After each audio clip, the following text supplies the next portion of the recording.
Hi everyone, my name is Ankush and I welcome you all to Become English Champion YouTube channel. So guys, आज इस video में हम एक story read करेंगे. Story का नाम है the marriage of a snake, एक सांप की शादी. Yes, it is a peculiar kind of a story. बहुत अजीब तरह की स्टोरी है, but our main purpose is to improve our English reading skills and vocabulary. तो इस स्टोरी के अंदर जितनी भी वोकेबलरी होगी या फिर जो स्ट्रक्चर्स यूज़ हुए हैं, टेंस यूज़ हुए हैं, नरेशन यूज़ हुई है, तो मैं आपको बिल्कुल एग्जैक्ट हिंदी मीनिंग के साथ पढ़ के दिखाऊंगा ताकि आपकी इंग्लिश इम्प्रूव हो सके. तो चलिए इस वीडियो को शुरू करते हैं. तो स्टोरी है अ लॉन्ग टाइम अगो, मतलब बहुत समय पहले. देयर लिव्ड, रहता था. ये हमारा देयर लिव्ड वाला चैप्टर है, बहुत बार बता चुका हूँ. देयर लिव्ड यानी कि रहता था. कौन रहता था? अ ब्राह्मण एंड हिज वाइफ, एक ब्राह्मण और उसकी पत्नी. इन अ स्मॉल विलेज, एक छोटे से गांव में. अब इस वर्ड को ब्राह्मीण भी बोल देते हैं, ब्राह्मण भी बोल देते हैं, सो हम ब्राह्मण बोल सकते हैं. तो यहाँ पे आप नोटिस करें कि लॉन्ग टाइम अगो, बहुत समय पहले रहता था एक ब्राह्मण और उसकी पत्नी एक छोटे से गाँव में. अब ब्राह्मण के बारे में पहली बार हम बात कर रहे हैं तो हमने अ आर्टिकल का यूज़ किया. गांव की पहली बार बात हो रही है तो हमने यूज़ किया अ आर्टिकल, राइट. तो आगे देखिए, द ब्राह्मण कपल, जो ये ब्राह्मण कपल था. अब यहाँ पे देखिए द का यूज़ हुआ है क्योंकि ब्राह्मण की और जो उसकी वाइफ थी, दोनों की एक बार हो चुकी है. अब हम इन दोनों की बात कर रहे हैं दोबारा से, कपल की, तो हमने यूज़ कर दिया द ब्राह्मण कपल हैड नो चिल्ड्रन, इनके कोई भी बच्चे नहीं थे. तो चिल्ड्रन मतलब बच्चे, नो चिल्ड्रन. ये हमारा लेसन है पोजेशन का. जैसे हम बोलते हैं आई हैड अ कार, मेरे पास कार थी. आई हैड नो कार, मेरे पास कोई कार नहीं थी. नेगेटिव को ऐसे भी बोल सकते हैं, I did not have a car, right. तो यहाँ पे दूसरी ट्रांसलेशन यूज हुई है, ब्राह्मण कपल हैड नो चिल्ड्रन, उनके कोई बच्चे नहीं थे. तो पोजेशन का chapter. Next is they prayed, उन्होंने प्रार्थना की. दिस इज पास्ट इंडेफिनिट, उन्होंने प्रार्थना की. डे एंड नाइट मतलब दिन रात, तो वो प्रार्थना करते थे दिन रात. टू गॉड, भगवान से. अब याद रखिए कि प्रे के साथ हम टू का यूज़ करते हैं, प्रे टू गॉड. तो वो दिन रात भगवान से प्रार्थना करते. इन ऑर्डर टू, ताकि, ये हमारा इन ऑर्डर टू का लेसन है जिसका मतलब होता है ताकि. तो इसको मैं हाईलाइट कर देता हूँ ताकि आपको दिखता रहे साथ साथ में. In order to be blessed, ठीक है. यहाँ तक पूरा मैं इसको हाईलाइट करता हूँ, इसको ध्यान से समझिए. इन ऑर्डर टू, ताकि, ठीक है. तो वे दिन रात भगवान से प्रार्थना करते ताकि बी ब्लेस्ड, ताकि वो ब्लेस्ड हो सकें. तो वो ब्लेस कर नहीं सके, अगर होता वो ब्लेस कर सके तो हम बोलते in order to bless, right. लेकिन वो हो सकें, ये हमारा लेसन है to be plus third form का. तो देख लीजिएगा to be plus third form मेरी वीडियोज़ में, इस पर मैंने काफ़ी वीडियोज़ बना रखी हैं, तो देख लीजिएगा. तो वो दिन रात भगवान से प्रार्थना करते ताकि वो ब्लेस्ड हो सकें विद अ चाइल्ड, एक बच्चे से, यानी कि उनके एक बच्चा हो सके, इन शॉर्ट. और इन ऑर्डर टू जो है, इसके चार वर्ड आप यूज़ कर सकते हैं, जैसे so that, in order that, so as to, या फिर इन ऑर्डर टू, या सिंपल टू. 5 वेज हैं ताकि को डिनोट करने के लिए. And one more thing guys, बहुत इंपॉर्टेंट है, मैं आपको अभी बता देता हूँ कि जो मेरा कोर्स है इसका जो प्राइस है 599, ये अभी बढ़ने वाला है. फिर बाद में मत बोलना कि आपने बताया नहीं, तो मैं अभी फिर से बता रहा हूँ कि इसका प्राइस बढ़ेगा. रीज़न बहुत ही सिंपल है कि 18% GST देना पड़ता है, 30% इनकम टैक्स, 48% तो यही हो गया. जो ऐप मेंटेनेंस चार्जेस हैं वो 6% जाते हैं पर कोर्स के, और साल का फीस अलग. मतलब ओवरऑल 55 to 60% जो है ना 599 में से, वो सब टैक्सेस में चला जाता है, एक्सपेंसेस में चला जाता है. तो सोचिए 599 में भी जो मेरा सेविंग है वो जस्ट 40 और 45% के बीच में होता है. तो आप इमेजिन करो कि कितना ज़्यादा टैक्स देना पड़ता है अलग अलग चीज़ों का. सो इसीलिए वो चीज़ मैनेज नहीं हो रही है, इसलिए मुझे इसका प्राइस इंक्रीज़ करना पड़ेगा. एंड ऑब्वियसली इतना मैं डिज़र्व भी करता हूँ क्योंकि आपको इतना कुछ मैंने दिया इस कोर्स के अंदर. सो आई थिंक इतना तो बनता ही है. बाकी आप देखिए आपको क्या करना है. This is the best platform जो मैंने आपको दिया है, बट प्राइस बढ़ेंगे तो बेटर है कि आप अभी ज्वाइन कर ले, आज ही ज्वाइन कर ले कोर्स को, आपके लिए बेटर रहेगा. तो चलिए आगे पढ़ते हैं. आगे क्या हुआ कि वो दिन रात प्रार्थना करते हैं ताकि वो ब्लेस्ड हो सके एक बच्चे से। आफ्टर ईयर्स ऑफ प्रेइंग मतलब सालों की प्रार्थना के बाद, ठीक है। ईयर्स मतलब आफ्टर ईयर्स, किसके बाद? ईयर्स ऑफ प्रेइंग मतलब प्रार्थना के कई सालों बाद। देयर विशेस, जो उनकी विशेस थी, जो उनकी इच्छाएं थी, गॉट फुलफिल्ड, वो पूरी हुई। तो गेट फुलफिल्ड मतलब होता है पूरा होना। जैसे मैं बोलता हूँ मेरी इच्छा पूरी होगी, तो मैं बोलूँगा my wish got fulfilled, right. तो उनकी भी इच्छाएं जो थी वो पूरी हुई। एंड और they were blessed with a child, और वो ब्लेस्ड हुए एक चाइल्ड से। तो ये पैसिव वॉइस की ट्रांसलेशन है, और आप चाहें तो इसको सिंपली ये कहें, they were blessed with a child, उनके एक बच्चा पैदा हुआ। नाउ व्हाट हैपेंड, बट लेकिन, अब बच्चा तो पैदा हुआ, लेकिन द चाइल्ड, लेकिन जो बच्चा था, अब देखो बच्चे की पहली बार बात हुई तो अब इसी बच्चे का दोबारा से जिक्र हो रहा है तो द। अगर हम यहाँ पर भी लिख दे तो इसका मतलब होगा ये बच्चा कोई और, ये बच्चा कोई और, इसीलिए एक बार दोबारा से द। लेकिन जो बच्चा था वॉज अ स्नेक, वो एक सांप था। And not a normal human baby, वो एक आम मनुष्य का बच्चा नहीं था। तो अभी देखिए आगे क्या होगा। द ब्राह्मण कपल, जो ब्राह्मण कपल था, वॉज एडवाइज्ड, इसको सलाह दी गई। यहाँ पे एडवाइज्ड जो है ये वर्ब की थर्ड फॉर्म है, V3, और यहाँ पे SE लिखा है, CE नहीं लिखा। CE तब यूज़ करते हैं जब हम इसको नाउन मानते हैं, एडवाइस मतलब सलाह, but when we use it as a verb तो हम SE लगाते हैं इंस्टेड ऑफ CE। तो ब्राह्मण कपल वॉज एडवाइज्ड, उनको एडवाइस की गई। ये पैसिव वॉइस है हमारा, पास्ट इंडेफिनिट। किसके द्वारा? बाय देयर फ्रेंड्स, उनके दोस्तों द्वारा, एंड और रिलेटिव्स, और रिश्तेदारों के द्वारा उसको सलाह दी गई। किस चीज़ की? टू गेट रीड ऑफ, छुटकारा पाने की। अब याद आपको क्या रखना है? Get rid of. To get rid of का मतलब होता है छुटकारा पाना, पीछा छुड़ाना। तो किससे पीछे छुड़ाने की सलाह दी गई? रिलेटिव्स और फ्रेंड्स के द्वारा। द स्नेक, सांप से पीछा छुड़ाने की सलाह दी गई। एज क्विकली एज पॉसिबल, जितना जल्दी हो सके उतना, राइट। आई होप यहाँ तक आपको समझ में आया होगा। तो इस पूरे पैराग्राफ में आप देयर लिव्ड का स्ट्रक्चर याद रखें कि कोई रहता था। हैड यूज़ करा हमने, हैड समथिंग मतलब किसी के पास कुछ था, और हैड नो मतलब नहीं था। देन हमने यूज़ किया पास्ट इंडेफिनिट, और एक ये वर्ड आप याद कर लें, गॉट फुलफिल्ड मतलब पूरा होना आपके विशेस का या कुछ भी। और एडवाइस की स्पेलिंग याद रखें, और ये हमारा पैसिव वॉइस है, ठीक है। और एक ये फ्रेज याद रख सकते हैं, as quickly as possible, as soon as possible, या एट द अर्लीएस्ट। सबका मतलब है शीघ्र, अतिशीघ्र, मतलब जितना जल्दी हो सके। नाउ अब क्या हुआ? तो यहाँ पे देखिए स्नेक, ये ब्राह्मण, ये उसकी वाइफ। अब क्या हुआ?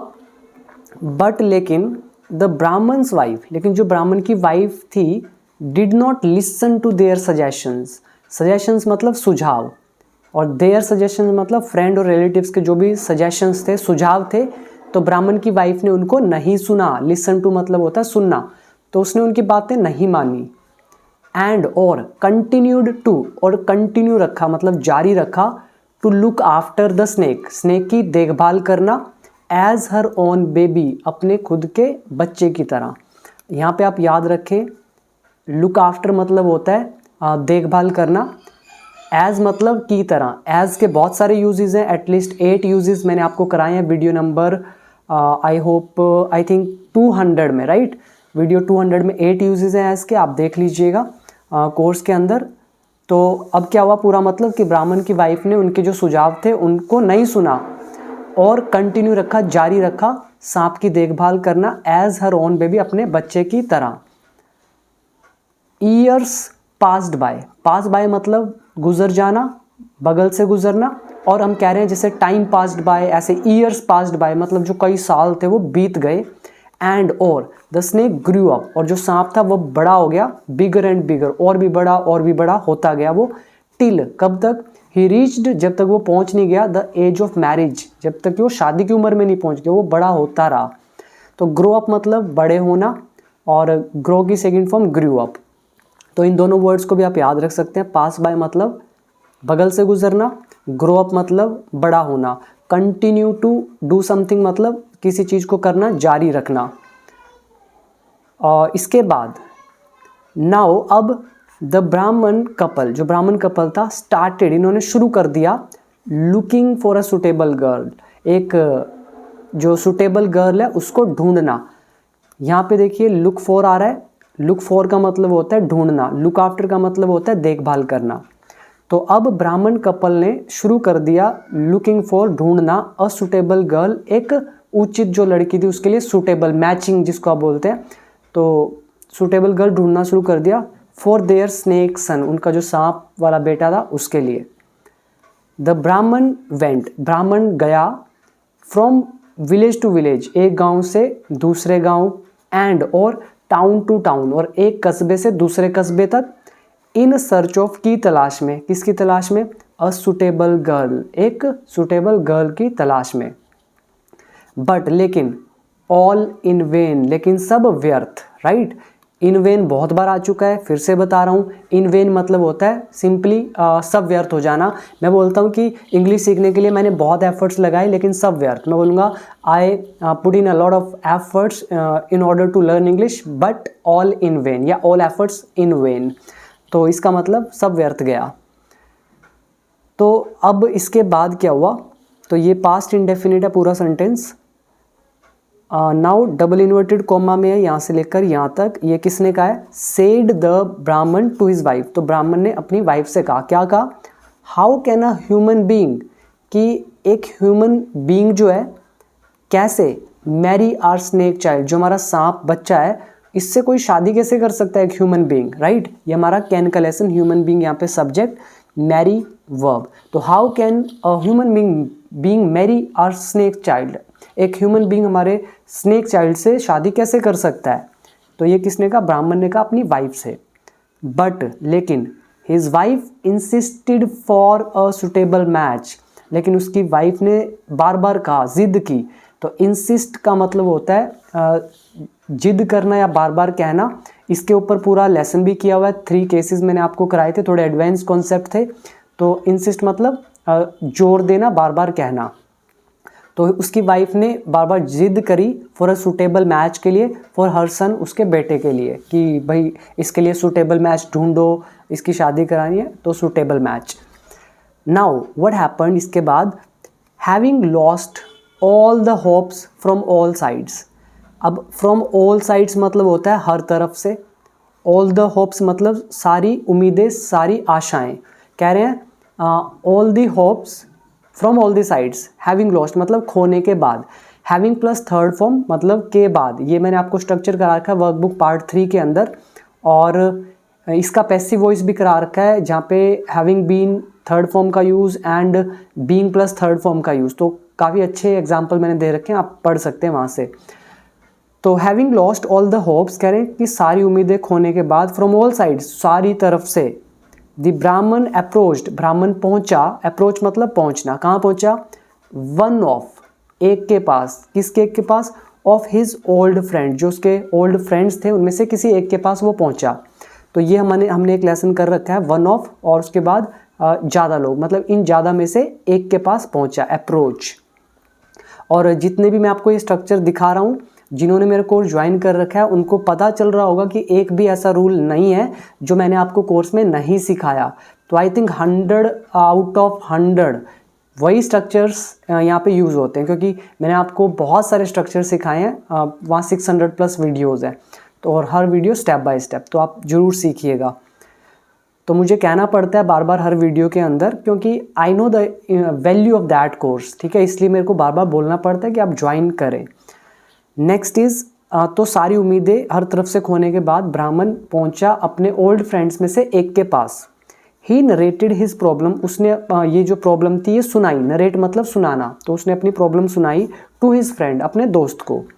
अब ये डबल इन्वर्टेड कॉमा है, ओ यू शुड हैव टोल्ड, कह रहे हैं कि ओ तुम्हें बताना चाहिए था, शुड हैव थर्ड फॉर्म मतलब चाहिए था, तो यू शुड हैव टोल्ड, क्या बताना चाहिए था, मी मुझे, तो तुम्हें मुझे बताना चाहिए था, अबाउट इट इस बारे में, अर्लियर पहले, राइट। तो अर्ली मतलब जल्दी और अर्लियर मतलब उससे भी जल्दी, तो ये हमारी कंपैरेटिव डिग्री है। तो देख लीजिएगा डिग्री ऑफ कंपैरिजन का lesson, positive degree, comparative degree, superlative degree, आपको आसानी से समझ में आएगा क्यों अर्ली नहीं यूज़ हुआ, अर्लियर यूज़ हुआ, अर्लीस्ट क्यों नहीं यूज़ हुआ, सब कुछ। तो मुझे इस बारे में तुम्हें पहले बताना चाहिए था। तो ये डबल इन्वर्टेड कोमा किसने कहा, सेड हिज फ्रेंड, उसके दोस्त ने कहा। नाउ आगे भी डबल इन्वर्टेड कोमा है, तो डायरेक्ट नरेशन, तो यहाँ पे किसने कहा, यहाँ पे कुछ लिखा नहीं हुआ, इसका मतलब ये बात भी इसी ने कही होगी जो ये बात कही। तो इसी ने क्या बोला आगे, उसके दोस्त ने, I am looking for a suitable match, कि मैं खोज रहा हूँ, मैं ढूंढ रहा हूँ एक suitable match for my daughter, अपनी बेटी के लिए, और बीच में लगा दिया माई सेल्फ, मतलब खुद। अब वो कह रहा है मैं खुद भी अपनी बेटी के लिए एक सुटेबल मैच ढूंढ रहा हूँ, राइट। तो this is present continuous. I shall be too happy, मतलब मैं बहुत खुश होऊंगा, यहाँ पे टू मतलब क्या हो रहा है, बहुत ज़्यादा, ठीक है। आई शैल बी टू हैप्पी, मैं बहुत खुश होऊंगा, टू गिव हर, उसको देकर, मतलब अपनी बेटी को देकर, इन मैरिज, शादी में, विद योर स्नेक सन, तुम्हारे स्नेक बेटे के साथ। तो वो जो फादर है वो बोल रहा है कि मैं बहुत खुश होऊंगा देकर अपनी इस बेटी को शादी में, तुम्हारे बेटे को। तो अब क्या हुआ इसके बाद, अब सोच के देखिए कि क्या कोई ह्यूमन अपनी बेटी की शादी करा सकता है सांप से। तो कितनी पेक्यूलियर काइंड ऑफ बात होगी, मतलब अजीब सी बात होगी। तो देखते हैं स्टोरी आगे क्या है। द ब्राह्मण could not believe his years, तो ब्राह्मण कुड नॉट बिलीव, ब्राह्मण विश्वास नहीं कर सका। ये हमारा कुड का लेसन हो गया, सका, सकी, सके, पार्ट 1 में किया था वर्कबुक में। तो वो विश्वास नहीं कर सका हिज ईयर्स, अपने कानों का। बट लेकिन द मैरिज वॉज सेलिब्रेटेड, लेकिन शादी की गई, शादी को किया गया, सेलिब्रेट करी गई शादी। डिस्पाइट प्रोटेस्ट्स, मतलब विरोधों के बाद भी, प्रोटेस्ट मतलब विरोध, और एस लगा रखा मतलब ज़्यादा विरोध हुए होंगे, लोगों ने मना किया होगा कि तुम आपसे शादी ऐसे कैसे कर सकते हो। और डिस्पाइट एक प्रेपोजिशन है जिसका मतलब होता है के बावजूद भी।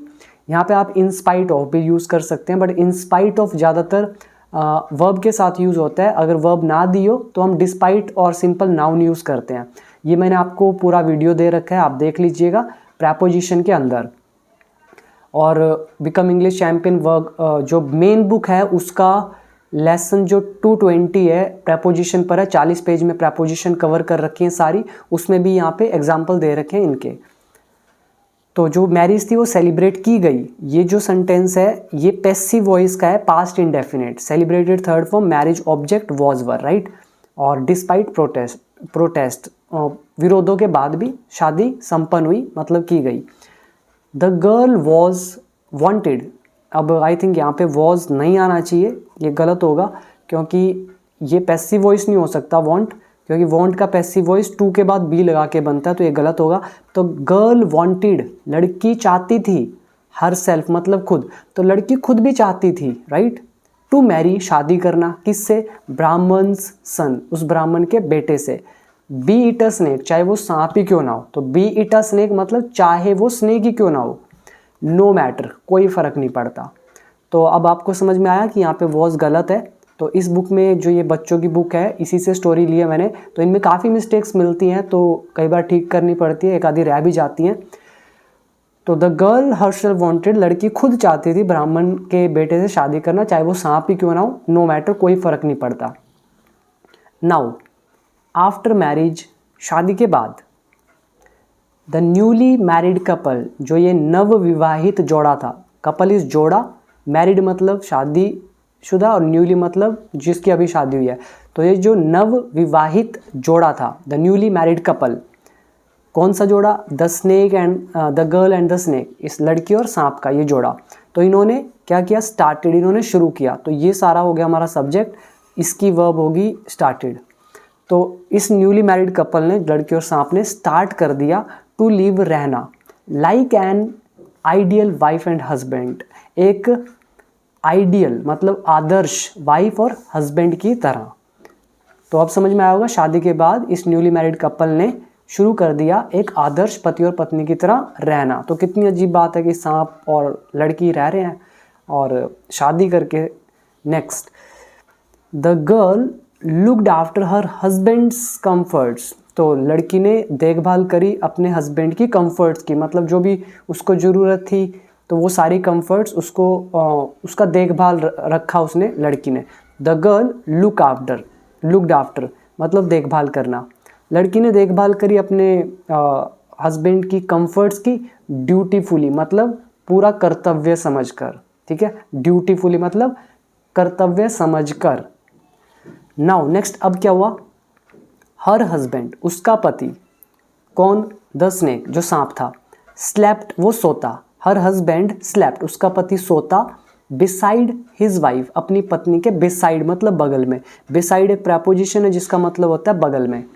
तो वो अपनी वाइफ के बगल में सोता, किस तरह से, कोइल्ड मतलब कुंडली मारकर। तो कोइल मतलब क्या होता है, जैसे कछुए छाप वाला जो आता है कोइल, तो वो इस तरह से होता है, ठीक है। तो सांप भी इस तरह से कुंडली मार के बैठता है गोल गोल होके कोइल बन के, तो वहीं से बना कोइल। तो उसका पति अपनी पत्नी के साथ सोता, साइड में उसके कोइल्ड कुंडली मारकर, इन अ बास्केट बास्केट के अंदर। वन नाइट एक रात, the snake crawled out of the basket. कह रहे हैं कि जो स्नेक था क्रोल्ड आउट मतलब रेंग कर वो बाहर आया बास्केट से, इनटू अ रूम। तो वो क्रोल आउट आया बास्केट से बाहर और चला गया रूम में। तो यही लिखा है क्रोल आउट, क्रोल मतलब रेंगना, ठीक है। तो सांप क्रोल करते हैं, तो क्रोल्ड आउट ऑफ बास्केट, तो बास्केट से वो क्रोल करके बाहर आया रेंग कर, एंड इनटू अ रूम, और फिर वो इनटू अ रूम मतलब रूम में चला गया। तो जब मूवमेंट होती है तो हम इनटू का यूज़ करते हैं, ये बता रखा है मैंने बहुत बार प्रेपोजिशंस में। तो रूम में चला गया। अब क्या हुआ, आफ्टर अ फ्यू मोमेंट्स कुछ पलों के बाद, अ यंग मैन एक जवान आदमी, केम आउट ऑफ द रूम फिर एक जवान आदमी रूम से बाहर आया। तो वो जो सांप था वो चला गया बास्केट से निकल के कमरे में, फिर कमरे से थोड़े से मोमेंट्स के बाद क्या आया, एक जवान आदमी निकल के आया उस कमरे से। तो ये पास्ट इंडेफिनिट है, came out second form, crawl out second form. तो अब क्या हुआ, ही वोक अप द गर्ल उसने लड़की को जगाया। तो वेकअप मतलब जागना या जगाना, तो ही वॉक द गर्ल अप या ही वोक अप द गर्ल उसने लड़की को जगाया। वेक की सेकंड फॉर्म होती है woke up. Now the girl was about to scream लड़की चीखने वाली थी। ये हमारा अबाउट टू का लेसन है, वाला था वाली थी, लड़की चीखने वाली थी, ठीक है, अबाउट टू स्क्रीम। और कब, सीइंग अ मैन आदमी को देखकर, इन हिज रूम अपने कमरे में। और ये जो सीइंग अ मैन आप पहले भी लिख सकते हैं, इसके बाद कोमा लगा के the girl was about to scream इस तरह से भी लिख सकते हैं। तो ये स्पीकिंग में डिपेंड करता है कि आप एम्फेसाइज कहाँ कर रहे हैं, जोर कहाँ दे रहे हैं। तो लड़की देखकर आदमी को अपने कमरे में चीखने वाली थी, ठीक है, स्क्रीम मतलब चीखना। ये पार्ट 1 में आपको पूरा लेसन करा रखा, आई थिंक 40 सेंटेंस दिए होंगे अबाउट टू पर। तो वो चीखने वाली थी। When the young man said to her और तब उस यंग मैन ने उससे कहा। अब डबल इन्वर्टेड कोमास, क्या कहा उसने, डोंट बी फुलिश मतलब मूर्ख मत बनो, आई एम योर हस्बैंड मैं तुम्हारा हस्बैंड हूँ, मैं तुम्हारा पति हूँ। तो वो कह रहा है मूर्ख मत बनो, डोंट बी फुलिश, मैं तुम्हारा पति हूँ। अब क्या होता है इसके बाद, the girl did not believe the young man लड़की विश्वास नहीं कर, लड़की ने विश्वास नहीं किया उस यंग मैन का। This is past indefinite, the girl did not believe लड़की ने विश्वास नहीं किया द यंग मैन उस यंग मैन का। शी सेड उसने कहा, अब यहाँ पे इमेज में भी देख लीजिए नीचे, ठीक है। तो शी सेड उसने कहा, क्या कहा, शो इट टू मी मतलब ये मुझे दिखाओ, बिफोर माई आइज़ मेरे आंखों के सामने मतलब तुम कैसे बदल गए हो, तो ये मुझे दिखाओ मेरी आंखों के सामने। आई डोंट बिलीव इट मुझे इस पे विश्वास नहीं है, स्टिल मतलब अभी भी मुझे इस पे यकीन नहीं हो रहा कि ऐसा कुछ है। तो इसीलिए द यंग मैन जो वो यंग मैन था, slipped into the empty shell of a snake. कह रहे हैं जो एम्प्टी शेल है मतलब खाली शेल, शेल मतलब कवच, जो खाली कवच होता है उसमें जो ऑफ द स्नेक का जो एम्प्टी शेल था, तो यंग मैन स्लिप्ड इनटू हो गया मतलब उसमें घुस गया दोबारा से, अगेन मतलब दोबारा से। तो इसीलिए the young man again slipped into the empty shell of the snake, वो स्नेक के एम्प्टी शेल के अंदर दोबारा से स्लिप इनटू हो गया, घुस गया। एंड देन और फिर केम आउट ऑफ इट वो फिर इससे बाहर आया अगेन दोबारा से, ट्रांसफॉर्म्ड रूपांतरित होकर, इनटू अ मैन मतलब एक आदमी में बदल कर। Now the girl became very happy, लड़की बहुत खुश हो गई, to find such a husband, इस तरह का हस्बैंड पाकर। तो लड़की इस तरह के हस्बैंड को पाकर बहुत खुश हो गई। इसके बाद क्या हुआ, व्हेन द ब्राह्मण एंड हिज वाइफ, जब ब्राह्मण और उसकी पत्नी को केम टू नो मतलब पता चला, कम टू नो या गॉट टू नो पता चलना, जब पत्नी और ब्राह्मण और उसकी पत्नी को पता चला ऑफ दिस सीक्रेट, इस रहस्य के बारे में, they too became very happy, वे भी, टू मतलब भी, बिकेम सेकंड फॉर्म तो past indefinite, they too became very happy, वो भी बहुत खुश हो गए। तो इसके बाद अब क्या होता है, वन नाइट एक रात, द ब्राह्मण केप्ट अ वॉच, उसने निगरानी रखी। कीप अ वॉच क्या होता है, निगरानी रखना, ठीक है, नज़र रखना किसी पे। तो ब्राह्मण kept a watch, past indefinite, keep की सेकंड फॉर्म केप्ट। एक रात ब्राह्मण ने नज़र रखी ओवर हिज सन, अपने बेटे पर। एज सुन एज, जैसे ही, his son came out of the snake's body, तो जैसे ही वो उनका बेटा था बाहर आया स्नेक की बॉडी से, ट्रांसफॉर्म्ड रूपांतरित होकर, इनटू अ यंग मैन, उस यंग मैन में बदल कर। तो पूरा मतलब हुआ एज सुन एज, जैसे ही उनका बेटा स्नेक की बॉडी से रूपांतरित होकर एक आदमी में जब वो बाहर आया, द ब्राह्मण गॉट होल्ड, उसने पकड़ लिया, of the snake's empty outer covering, जो सांप की जो खाली मतलब एम्प्टी, आउटर कवरिंग मतलब बाहर वाली जो कवरिंग थी, कवच जो था, तो उसको पकड़ लिया, ठीक है, गॉट होल्ड ऑफ समथिंग, किसी चीज़ को पकड़ लेना। तो ब्राह्मण ने उसकी जो स्नेक की एम्प्टी आउटर कवरिंग थी जिससे वो निकल के आया था बाहर उनका बेटा, तो उसको पकड़ लिया, एंड थ्रू इट, और उस कवरिंग को फेंक दिया, इनटू द फायर, आग के अंदर, राइट। यहाँ पे देखिए एज सुन एज यूज हुआ है, आप ये भी बोल सकते थे जैसे ही उनका बेटा स्नेक की बॉडी से रूपांतरित होकर एक यंग मैन में बाहर आया। No sooner did his son come out of the snake's body, या फिर no sooner had his son come out of the snake's body, या फिर the moment his son came, या फिर आप यूज़ कर सकते थे as his son came out of the snake's body. तो 5 तरीके मैंने आपको इस चीज़ के बता रखे हैं। वर्कबुक पार्ट 3 या 2 के अंदर ये पूरा लेसन गिवन है विद सो मेनी एग्जाम्पल्स, ठीक है, समझाया भी है वीडियो में, देख लीजिएगा, बहुत इंपॉर्टेंट है। तो जब आपको वैरायटी पता हो बहुत सारी तो आप अटक नहीं सकते हैं। अगर आपको एक गांव में जाने का केवल एक रास्ता पता हो और वो बंद आपको मिले तो आप गांव में नहीं जा सकते हैं। But if you know other ways, अगर आपको अलग अलग डिफरेंट वेज पता है उस गांव में जाने के, तो एक भी बंद हो, 2 भी बंद हो, क्या फ़र्क पड़ता है, आप तीसरे से पहुंच जाएंगे, चौथे से, 5वें से। इंग्लिश में भी ऐसे ही होता है, जब आप स्पीकिंग करते हैं अगर आप कहीं पर अटक गए तो आप किसी भी वे से अपनी बात रख सकते हैं। तो यही खूबसूरती है इंग्लिश आने की, जो कि आप सीख सकते हैं मेरे कोर्स से। तो अब क्या हुआ, उसने फेंक दिया उसको, आउटर जो कवरिंग थी सांप जिससे निकल रहा था, उसको आग के अंदर। देन फिर his son came to him, फिर उसका बेटा उसके पास आया, एंड सेड, और कहा, क्या कहा, ये डबल इन्वर्टेड कॉमा में है, यहाँ से लेकर आई थिंक यहाँ तक। तो उसने क्या बोला, father you have saved my life, कि पिताजी आपने मेरा जीवन बचाया है, मेरी रक्षा करी है। तो ये present perfect.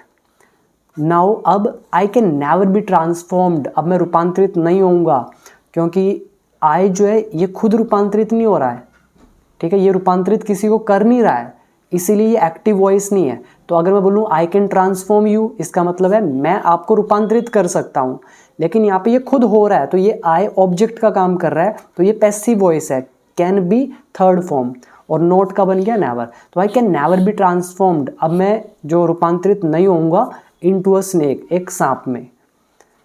My outer covering has been destroyed, जो मेरी आउटर कवरिंग थी वो डिस्ट्रॉयड हो चुकी है। This is again passive voice present perfect, तो वो डिस्ट्रॉय हो चुकी है इन फायर, आग में। एंड विद इट, और इसी के साथ, हैज़ एंडेड, समाप्त हो चुका है, द लॉन्ग कर्स, एक जो लंबा श्राप था, अभिशाप था, वो खत्म हो चुका है, अपॉन मी, मुझ पर।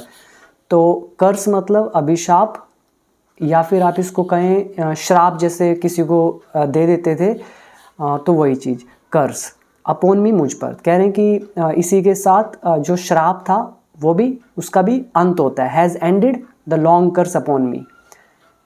सो इसीलिए अब क्या हुआ, the Brahmin, his wife, son and daughter in law, तो ब्राह्मण, उसकी पत्नी, उसका बेटा और उनकी डॉटर इन लॉ यानी कि पुत्र वधू या बहू, तो all began to live a happy life, तो वे सभी एक खुश जीवन जीने लगे, हैप्पी लाइफ जीने लगे। देयर आफ्टर, उसके बाद से, राइट, देयर आफ्टर मतलब उसके बाद, उसके बाद या उसके बाद से। नाउ द विलेजर्स, गांव वाले भी, विलेजर्स टू मतलब गांव वाले भी, वर हैप्पी, वे खुश थे, टू सी देम, उनको देखकर, लीडिंग, व्यतीत करते हुए, अ नॉर्मल, एक आम, एंड हेल्दी लाइफ, और स्वस्थ लाइफ। तो ये हमारा स्ट्रक्चर कौन सा है, see someone, I N G form. Lead a life मतलब होता है जीवन व्यतीत करना, लीव अ मिजरेबल लाइफ मतलब बुरी हालत में लाइफ व्यतीत करना, लीव अ लग्जूरियस लाइफ, एक बहुत ही लग्जूरियस लाइफ लीड करना, lead a healthy life, lead a normal life, अलग अलग वर्ड्स हैं। तो ये हमारा वर्कबुक पार्ट 1 में कॉन्सेप्ट कवर किया है। तो ये स्टोरी थी एक, मतलब आप इसको कहें कि बस वैसे बच्चों को थोड़ा सा रोमांचित करने के लिए ये स्टोरीज़ होती हैं। तो आई थिंक 5वीं क्लास की ये स्टोरी है। तो आई होप कि आपको पसंद आई होगी, और इसमें बहुत सारे वर्ड और मैंने आपको एक एक चीज़ डिटेल में समझाई है कि कैसे कैसे इसको पढ़ा जाता है, कैसे सारे स्ट्रक्चर्स यूज़ हुए हैं। तो अब मैं आपसे एक बार फिर बोलता हूँ कि अगर आपको इंग्लिश सीखना है तो आप अभी मेरे कोर्स को ज्वाइन जरूर कर लें, अदरवाइज़ इसके प्राइस बढ़ेंगे, बहुत जल्दी बढ़ेंगे। तो अभी आप इसका फ़ायदा उठा सकते हैं, और बाद में फिर ये कॉस्टली हो जाएगा कोर्स। और बाकी आपको स्टोरी कैसी लगी मुझे बताइएगा, और मेरे कोर्स से आप सब कुछ सीख सकते हैं, बेसिक टू एडवांस लेवल तक। बस आपको इंग्लिश हल्की फुल्की रीड करनी आनी चाहिए, बाकी आपको बिल्कुल बेसिक से, बिल्कुल स्टार्टिंग से मेरा कोर्स लेकर जाएगा एडवांस लेवल तक। This is my promise. So thank you for watching this video. मिलते हैं अगली वीडियो में with some other interesting story. Thank you.